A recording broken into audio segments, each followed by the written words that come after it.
이번에는 승리의 정반합 시간입니다. 투자의 승리를 위해 오후장 핫이슈를 정반합으로 풀어보겠습니다. 오늘은 한규수 MBN 골드 매니저와 함께합니다. 안녕하세요. 예, 안녕하십니까. 네. 밖에 계속 비가 와서 그런지 시장도 계속 파란불입니다. 그래도 내일 오후부터는 또 비가 그친다고 하니까 시장도 조금은 뭐 논리적이진 않지만 조금은 이 내림세가 그치기를 좀 바라보는데 그 시장의 멈춤이 내지는 상승으로 돌아서려면 아마 이 업종이 돌아서야 되지 않을까라는 얘기가 나오고 있거든요. 바로 반도체입니다. 네. 그래서 그런지 최근에 이제 정부에서도 반도체 뭐 밀어주기까지는 아니더라도 반도체를 살려라. 반도체가 일어서야 우리나라 경제가 일어설 수 있다. 이건 사실은 이론이 없지 않습니까? 그렇죠. 최근에 들리는 소문에 의하면 아니면 뉴스에 따르면 반도체와 관련된 투자 세액 공제라든지 여러 이제 규제를 조금 완화시켜주는 분위기이기 때문에 이게 효과가 통할지 저희들이 한번 짚어보겠습니다. 반도체 뭐 효과도 통하고 지금 사야 할 때다라고 하면 정이고 아직은 아니다라고 하면 반입니다. 하나, 둘, 셋. 네. 일단은 반도체 자체가 워낙 우려가 깊었고 주가가 많이 하락했죠. 그렇죠. 어떻게 봐야 될까요? 너무 많이 빠졌어요. 네. 뭐 반도체는 몇 번 다룬 것 같아요. 네. 뭐 그때마다 드리는 말씀들이 일단 지금 당장은 시세가 좀 더디고 네. 답답하더라도 멀리 보게 되면 분명히 이제 삼성전자라든가 하이닉스 같은 반도체주들은 우리가 담아가야 될 종목들이다라는 얘기를 해드렸고 네. 오늘도 뭐 똑같은 맥락의 내용들을 좀 말씀드려야 될 것 같습니다. 역시 이제 정을 드린 것은 삼성전자라든가 하이닉스의 주가가 너무나 좀 과도하게 하락했다는 측면이고 네. 글로벌 경기 침체에 따라서 반도체 수요가 줄어들 것이다. 그에 따른 실적 부진 우려감 때문에 주가가 밀린 부분들은 맞습니다. 과도하게 밀렸다라는 부분에 대해서는 우리가 분명히 보셔야 될 포인트가 될 것 같고요. 중요한 것은 이제 글로벌 경기 침체 우려감이라는 부분들이 이제 어느 정도 주가에 반영이 된 상태에서 삼성전자를 비롯한 반도체 기업들의 대규모 투자가 이루어지고 기술력을 계속해서 끌어올리는 또 정부 차원의 반도체 사업을 지원하는 이런 액션들이 여기저기서 등장을 하고 있는 상태입니다.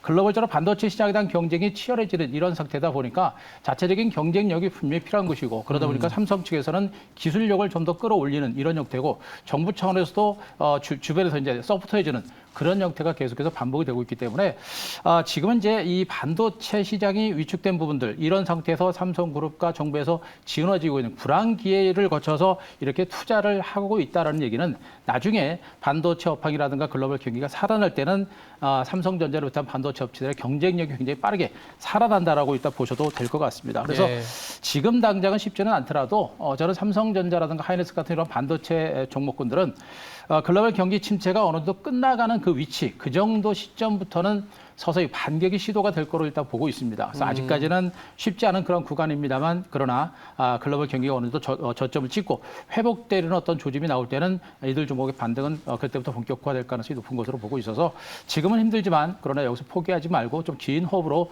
우리가 아직은 포기할 만한 종목들은 아니다. 이렇게 좀 말씀드리겠습니다. 일단 그런 부분들은 우리 시장이 삼성전자나 하이닉스의 주가 레벨로만 보면 반영이 됐다라고도 그렇죠. 얘기할 수 있는데 당장 이제 내일 미국에서 마이크론 실적이 발표되지 않습니까? 네. 어제 미리 3%의 급락이 좀 나온 점은 있어 보입니다만 3, 4, 5월이 이 분기로 이제 실적이 나올 텐데 뭐 재고가 좀 많아질 거다 이런 우려들이 좀 있더라고요. 이거 어떻게 해석해야 그렇죠. 될까요? 뭐 재고 많아지고다라는 거는 뭐 경기 침체에 대한 우려감이 있기 때문에 이제 당연지사되는 부분들이고요. 예. 일단 과거에 이제 1분기라든가 지난해 실적들이 삼성전자라든가 이런 업체들의 실적이 상당히 좋았었던 부분이 예. 있었죠. 이런 부분들과 함께 실적 부진이라는 재료가 이미 많이 반영이 됐어요. 그리고 오늘 주가가 떨어지고 있는 부분들도 그런 악재 때문에 밀리고 있는 부분들인데 예. 이 재료가 지나고 나면은 좀 개선되지 않을까. 근데 중요한 거는 이제 2분기 실적뿐만 아니라 3분기, 4분기 이후에 실적이 어떻게 나오느냐가 이제 관건이 될 것 같아요. 그러니까 실적이 부진하더라도 3분기, 4분기 쪽에서는 실적 부진이 좀 완만해질 수 있는 그런 가능성이 있고 예. 아직까지는 글로벌 경기가 뭐 본격적인 침체냐 아니면 일시적인 쉬어가는 구간이냐 이런 것에 대해서는 조금 더 지켜봐야 되는 그런 구간입니다. 그래서 상승한다라는 관점보다는 어디가 저점이냐라는 부분에 대해서 우리가 포커스를 맞춰야 될 것 같고 삼성전자 실적의 바닥을 찍는 시점이 아마 삼성전자가 반등할 수 있는 그런 위치가 될 수 있기 때문에 아마 2분기 지나서 3분기 이후에 실적이 어느 정도 진정되느냐 이런 것들을 좀 확인해가면서 반등 시점을 좀 포착하는 게 맞지 않을까라는 판단입니다. 알겠습니다. 뭐 삼성전자 가이던스가 이제 7월 초에 발표되기 네. 때문에 그 부분이 오히려 조금은 지금 굉장히 낮아져 있는 밸류에이션에 저평가를 좀 부각시킬 수 있을 만한 그렇죠. 이벤트가 될 수 있다. 이렇게 좀 정리를 해보겠습니다. 네. 두 번째로 좀 넘어가면은 그동안에 우리가 연초 이후에 주가가 상당히 많이 밀렸지 않습니까? 그렇죠. 근데 이 조선주는 사실 빠지지가 않았습니다. 그렇죠. 네, 잘 버텼다라고 할 수 있는데 저희들이 사실 조선주는 뭐 매니저님도 그렇지만 좀 괜찮다고 계속 봤지 않습니까? 그렇죠. 예. 뭐 맞췄다가 아니라 그렇다면 왜 이렇게 잘 안 빠졌는지 더불어서 조선주가 그렇다면 우리가 항상 이렇게 하락장이 끝나고 나서 차기 주도주가 항상 이렇게 새로 바뀌지 않습니까? 그렇죠. 그 가능성이 좀 보이고 있거든요. 그래서 조선주 지금 사야 된다 그러고 하면 정이고 원래 덜 빠졌기 때문에 올라갈 땐 또 소외될 거야 라면 이제 반입니다. 하나 둘 셋. 네, 뭐 예상했겠지만 이제 사야 된다는 생각인데 한 번 더 저희들이 논리를 한번 정리해 볼까요? 네. 뭐 일단 조선주는 뭐 할 때마다 정인 것 같아요. 할 때마다 정인데 그만큼 이제 주가라는 게 기업의 가치라든가 미래 성장 가치를 반영하는 것이죠. 네. 그래서 그만큼 이제 조선업황에 대한 기대치라든가 이런 부분들이 크기 때문에 조선주들에 대해서 우리가 이제 긍정적인 시각을 계속해서 이제 피력을 한 바 있는 상태입니다.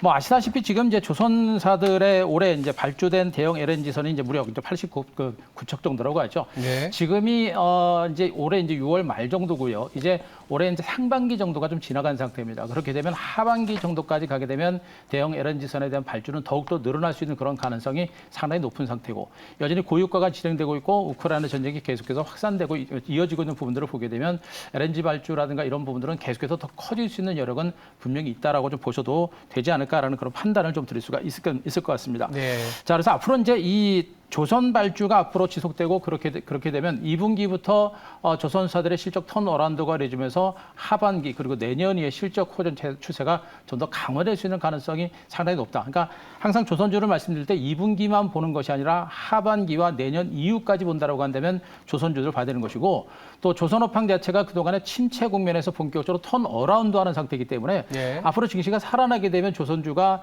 주도주로 부상할 수 있는 가능성은 분명히 있는 이런 상태로 보시면 되겠죠. 문제는 시장이 안 사라지다 보니까 업황 전망이 좋아도 주가가 제한적인 겁니다. 그래서 예. 앞으로 시장 자체가 2,300선을 저쪽으로 이제 바닥을 찍고 조금만 회복이 된다라고 한다면 저는 조선주가 주도주로 부각될 수 있는 가능성은 여전히 큰 것으로 보고 있기 때문에 앞으로 이제 조선주들에 대한 관심도 필요하겠고요. 더군다나 중요한 게 지금 중국의 경기가 부양 대책을 통해서 점진적으로 회복될 수 있는 가능성이 높겠고 글로벌적인 경기는 좀 위축되고 있는 상태입니다만 글로벌적으로 어쨌든 간에 위드 코로나가 진행되고 있는 그런 과정들이에요. 그렇게 되면 나중에 뭐 LNG선뿐만 아니라 컨테이너선이라든가 벌크선이라든가 이런 조선 발주가 계속해서 좀 더 증가할 수 있는 그런 가능성이 높기 때문에 조선주들은 일단 뭐 지금 당장 주가도 좋습니다만 하반기와 내년 이후가 더 좋지 않을까라는 그런 판단을 가지고 있어서 조선주들에 대한 관심들은 우리가 지속적으로 좀 높여갈 필요는 있을 것 같습니다. 그래서 이제 사실 저도 이제 조선은 사이클이 좀 길지 않습니까? 그쵸. 이게 발주를 넣고 이제 수주해서 또 건조해서 인도하기까지 시간이 길기 때문에 주가의 흐름이 굉장히 긴 사이클인데 그래서 그런지 몰라도 이 시청자분께서도 이렇게 질문을 주셨는데 조선은 아직 시작 안 했다라는 말씀이시죠? 이렇게 이제 질문을 주신 것 같아요. 그러니까 조금 길게 보셔야 될 것 같아요. 네. 그렇게 보셔야 될 것 같고요. 네. 제가 항상 드리는 말씀이 만약에 이제 국내 증시의 지수가 횡보 장세라든가 침체 장세가 여기서부터 만약에 내년까지 가게 되면 조선주들의 반등도 단기 반도로 끝날 가능성이 높아요. 그렇죠. 그러니까 주식이라는 게 전체적인 시황이 굉장히 중요합니다. 아무리 현재 기업 가치가 좋다고 하더라도 경기가 올해 하반기 내년 정도에 살아나게 되면 이들 종목의 반등도 이어지는데 만약에 내년 이후에 경기가 계속 꺾이거나 침체 양상이 내년까지도 만약에 이어진다고 한다면 조선주들의 반등은 단기 반도로 끝날 가능성이 있어요. 근데 확률적으로 봤을 때는 일단 올해 하반기라든가 내년 정도 선에서는 늦어도 경기 저점이 나오지 않을까라는 그런 기대감이 있고 그런 가능성이 있기 때문에 조선주들이 점진적인 어떤 반등세를 보일 수 있는 그런 가능성은 좀 높은 게 아닌가라는 생각이어서 아직은 좀 저는 긍정적인 시각을 가지고 좀 보고 있습니다. 저도 사실 비슷합니다. 후판 가격에 대한 뭐 불안감이 1분기 때 조선주들의 어떻게 보면 실적 개선 속도가 늦어진다는 그쵸. 얘기가 나왔는데 거꾸로 최근에는 이제 철강이나 여러 가지 후판 가격들에 대한 협상 시간이 그 시기가 도래했는데 1분기보다 좀 나아진다는 생각들이 나오고 있거든요. 그쵸. 그래서 실적이 좀 개선될 수 있고 거기다 성과가 굉장히 높아져 있기 때문에 상당 부분 낮은 밸류에이션 아직도 워낙 오랫동안 소외주였기 때문에 네. 수급도 좀 비어 있고 그렇죠. 밸류에이션도 싼 상황이라고 보고 있습니다. 호재가 너무 많아요. 아, 지금 그런가요? 뭐 전 세계적으로 지금 우크라이나 그 전쟁도 있고 이어지고 있고 또 환경 규제가 계속해서 진행이 되다 보니까 네. LNG에 대한 수요 그리고 LNG 선에 대한 수요가 계속해서 확산되고 있는 모습이고 또 이제 노후 선박에 대한 교체 시기도 이제 어느 정도 임박이 됐습니다. 보통 이제 선박이 한번 건조가 되고 나서 노후 선박 교체 시기가 한 20년, 30년 정도 되는데 네. 한 20년대 초반에 이제 대규모 발주가 진행됐었고요. 이제 2020년 이후에 이제 이런 새로운 선박 발주, 노후 선박이 이제 새로운 선박으로 이제 발주가 나올 수 있는 그런 가능성이 굉장히 높아지고 있습니다. 그렇기 때문에 조선주들은 현재 구간에서는 전체적인 시장 자체가 좀 나쁜 것일 뿐 조선주들은 정말 지금 재료가 굉장히 호재가 많습니다. 그래서 제가 요즘에 이제 방송을 하면서 그런 얘기를 하는데 조선주들이 참 운이 없다라는 얘기를 좀 많이 해요. 그러니까 시장이 조금만 받쳐줬으면 조선주들의 시세가 상당한 시세를 줬었을 텐데 시장이 좀 안 좋다 보니까 상대적으로 주가가 못 간 부분이 있어서 그런 부분에 대해서는 좀 아쉬움이 좀 있습니다. 오히려 뭐 지금은 뭐 빠지도 않았기 때문에 그쵸. 잘 이제 방어주로서 그리고 차기 주도주로서 계속 모아가는 기간으로 삼고자 저희들은 말씀드렸습니다. 그러면 세 번째 이슈로 좀 넘어가 보면 오늘은 공교롭게도 조선, 뭐 건설 이런 얘기들이 나오는데 네. 산업재와 관련된 그러니까 경기가 부러지고 나면 사실 뭔가 뚝딱뚝딱 하면서 살려야 되기 때문에 이 우크라이나 재건과도 관련이 있지만 또 국내 건설업과도 관련이 있는 종목들이 좀 움직이고 있습니다. 그래서 뭐 모멘텀이나 트리거는 우크라 재건이긴 하지만 이런 건설, 기계, 뭐 아까 조선도 마찬가지긴 하지만요. 관련주가 아직 늦지 않았다라고 보시면 정이고 좀 너무 많이 나왔던 재료다라고 보면 이제 반이라고 보시면 됩니다. 하나, 둘, 셋. 네. 오늘은 저희가 다 의견이 많네요. 그러니까 일단 시장 자체가 워낙 많이 하락을 했고 그쵸. 그 개별 기업마다의 모멘텀이 이제는 호재도 호재, 악재도 호재로 받아볼 수 있는 레벨까지 온 것 같아요.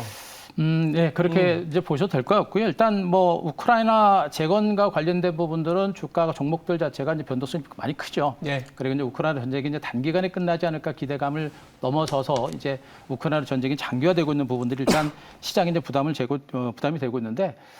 일단 우크라이나 재건은 일단 시작이 될 겁니다. 전쟁은 계속해서 진행이 되고 있습니다만 네.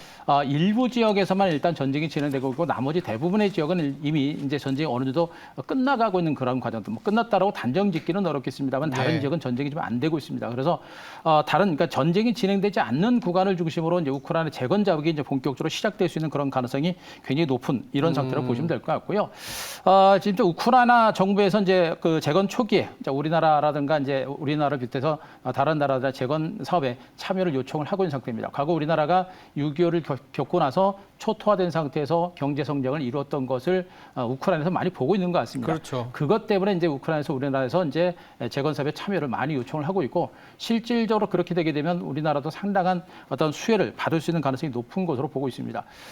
우크라이나 재건 시장 규모를 보고 이제 얘기들이 많겠습니다만 시장에서 나오는 얘기를 대체적으로 그 재건 시장 규모가 최소 600조 이상의 엄청난 시장 규모다라는 그런 시각이 있습니다. 그렇게 되게 되면 우크라이나 재건과 관련된 기대감을 가지고 종목군들의 반등세가 나올 때는 시세가 상당히 많이 나올 거라서 일단 기대가 되고 있어요. 그래서 우크라이나 재건주들에 대한 관심들은 우리가 지속적으로 가져갈 필요는 있습니다만 다만 이슈 그리고 테마 성격이 좀 강하다는 측면하고 우크라이나 전쟁이 계속 진행이 되고 있기 때문에 주가 상승세가 그렇게 깔끔하지 않아서 대응하기가 좀 쉽지는 않을 것이다. 이런 부분들은 우리가 좀 참고를 하실 필요는 있을 것 같습니다. 그러니까 이제 제로 테마로 엮이다 보면은 실적이 없음에도 불구하고 변동성이 그쵸. 크게 나오는 네. 종목군들이다 보니까 조금 관심 있는 종목을 제시해주면서 이게 결론을 네. 내는 것도 괜찮을 것 그렇죠. 같아요. 일단 뭐 우크라이나 재건주는 확실한 좀 수혜의 종목을 좀 중심으로 보시는 게 좋을 것 같아요. 그래서 예. 일단 뭐 이 종목 저 종목 뭐 요즘에 뭐 굴삭기를 중심으로 이제 우크라이나 전쟁 재건 작업이 진행되게 되면 굴삭기에 대한 수요가 많이 늘어나겠고 그러면서 거기에 다 들어가는 뭐 하부 구조라든가 이런 부품주들의 어떤 수혜가 일단 예상이 되고 있는 상태인데 시장에서 지금 가장 많이 대장주로 부각되고 있는 종목이 이제 데모라고 하는 종목이죠. 데모. 그렇죠. 뭐 이제 굴삭기 이제 어땠지 부착물입니다. 그러니까 굴삭기에 들어가고 있는 포크레인이라든가 여러 가지 부착물 이런 것들을 생산업체인데 이 회사가 바로 이제 이런 어떤 우크라이나 재건이 진행될 때 그에 따른 수혜주로 부각될 수 있는 가능성이 있고 그러면서 이미 주가가 오른 상태에서도 주가가 이제 횡보세를 기록할 정도로 견조한 모습이에요. 그러니까 흐름 자체가 아직은 살아있다. 그 재건에 대한 기대감이 살아있기 때문에 이런 종목에 다시 한번 부각이 됐을 때 이제 시장 전면에 부각될 수 있는 가능성이 있고요. 그리고 이제 현대 에버다인 같은 종목들도 마찬가지입니다. 이것도 네. 지금 이 종목도 최근에 주가 흐름 자체가 견조한 흐름이 계속 진행이 되고 있는데, 자, 이 종목도 현재 주가 이제 뭐 콘크리트 펌프카라든가 타워크레인 같은 이런 그 건설 장비들 생산 업체로 보시면 될 것 같아요. 이 종목의 흐름 자체도 아까 말씀했던 데모처럼 주가 흐름 자체가 상당히 강한 흐름이기 때문에 이런 종목들도 실질적인 어떤 수혜주가 될 수 있겠고요. 끝으로 뭐 굳이 대형주 쪽에서 본다라고 한다면 굳이가 아니라 실질적인 수혜주가 될 가능성이 높은 종목이에요. 현대건설기계죠. 이 종목도 뭐 최근에 흐름은 다른 중소형주보다는 흐름 자체는 좀 작기는 납니다만 실질적으로 굴착기를 생산하고 있는 업체이기 때문에 이제 우크라이나 재건이 진행될 때 그에 따른 실질적인 수혜주가 될 수 있겠고, 현대건설기계는 우크라이나 재건뿐만 아니라 이제 글로벌 경기 회복에 따른 리오프닝 관련주로서 부각될 수 있는 그런 가능성도 여전히 높은 상태입니다. 그래서 현재도 실적도 좋고 앞으로 성장 가치도 많이 좋은 종목이기 때문에 현대건설기계 같은 대형주들도 우리가 지속적으로 주목할 필요가 좀 있을 것 같습니다. 알겠습니다. 이렇게 정반합을 통해서 이슈를 좀 이끌어 봤고요. 오늘 좀 필승 종목을 들어볼 시간이에요. 네. 저희들이 얘기한 것 중에 나올 것 같아요. 그죠? 네. 일단 뭐 조선주는 뭐 많이 말씀드렸는데요. 네. 오늘도 제가 조선주 중에 현대미포조선을 좀 설명을 드리겠습니다. 미포조선 계속 좋게 보셨던 종목이고요. 그렇죠. 맞죠? 좋게 봤죠. 조선주들 중에서는 우리 시청자 여러분들이 그 현대중공업하고 현대미포조선 딱 두 개만 보시는 게 제일 좋아요. 네. 일단 현대중공업은 대형 조선 업체들 중에 글로벌 1위고 또 현대미포조선은 중소형 조선사들 중에 글로벌 1위입니다. 그렇기 때문에 뭐 나머지 이제 삼성중공업도 있고 대우조선도 있습니다만 실질적인 경쟁력이라든가 품질력이라든가 이런 부분에 있어서는 현대중공업과 현대미포조선이 조선주의 대장주로 등극할 수 있는 여론이 굉장히 크다 이렇게 예. 보시면 될 것 같아요. 뭐 아시다시피 이제 중소형 성박제, 그러니까 중소형 조선사로서 특화된 그런 업체라고 보시면 될 것 같고, 일단 재무고저라든가 그리고 실적이라든가 이런 부분에 있어서 상당히 견조하고 실적 호전처에서도 굉장히 빠르게 진행이 되고 있는 종목으로 자 보셔도 될 것 같습니다. 특히나 이제 중형 LPG선이죠. 중형 LPG선에 대한 시장 점유율이 80% 이상을 기록하면서 글로벌 시장에서 실질적인 1위 업체입니다. 그래서 앞으로 최근에 LNG라든가 이런 중소형 선박에 대한 수요가 늘어나면서 실적 개선 속도가 좀 빠를 가능성이 높고요. 가장 좋은 것이 현대미포조선은 가지고 있는 장점은 중소형 그 배를 만들기 때문에 선박의 건조 기간이 짧고 또 새로운 선박을 다시 생산할 수 있는 그 회전 기간이 굉장히 빠릅니다. 그래서 실적이라든가 이런 부분들이 굉장히 빠르게 안정적으로 높아질 수 있는 종목이어서 우리가 많이 좀 보실 만한 종목으로 보시면 되겠습니다. 자, 2분기 흑자전에 대한 기대치가 있기 때문에 또 예. 주가는 장기간을 거쳐서 이제 반등이 시도가 되고 있어서 우리가 좀 보실 필요가 있겠고, 오늘 이후부터 뭐 조정이 나올 때마다 물량을 잡아간다라는 관점으로 보시는 게 좋을 것 같습니다. 그래서 목표가는 제가 11만 원까지 조금 높여 잡았습니다. 지금 시장의 분위기를 감안하게 되면 목표가가 좀 높은 상태이긴 한데 지수가 제가 보기에는 2,300선 정도 선에서 어느 정도 지수만 받아주게 되면 이런 종목의 반등 여력은 좀 있을 거로 보고 있습니다. 그래서 목표가 11만 원 말씀드리고 손절가 8만 5천 원을 제시를 드리겠습니다. 알겠습니다. 오늘 혹시 무료 방송 있을까요? 예, 오늘 무료 방송 3시 50분 잠깐 나고 3시 50분에 이제 무료 방송 좀 진행될 건데요. 네. 뭐 여전히 이제 최근에 계속 제가 강조드리고 있는 부분이 이제 중국 쪽을 저는 많이 보고 있습니다. 중국 증시에서 희망이 있을 겁니다. 중국 증시가 좋아지고 중국 경제가 좋아지면서 한국 증시도 좋아지는 이런 형태가 진행될 수 있어 중국 증시 회복과 중국 경기 회복에 따른 수혜 종목군들에 대해서 또 한번 설명드릴 거고요. 그리고 국내 증시에서 중국 경기 호전에 따라서 실질적으로 같이 갈 수 있는 아니면 따라갈 수 있는 그런 종목들이 어떤 것이 있는지에 대해서 오늘 잠깐 나고 무료 방송에서 말씀드릴 테니까 3시 50분 자 무료 방송 많은 참여 부탁드리겠습니다. 알겠습니다. 지금까지 승리의 정반합이었습니다. 감사합니다.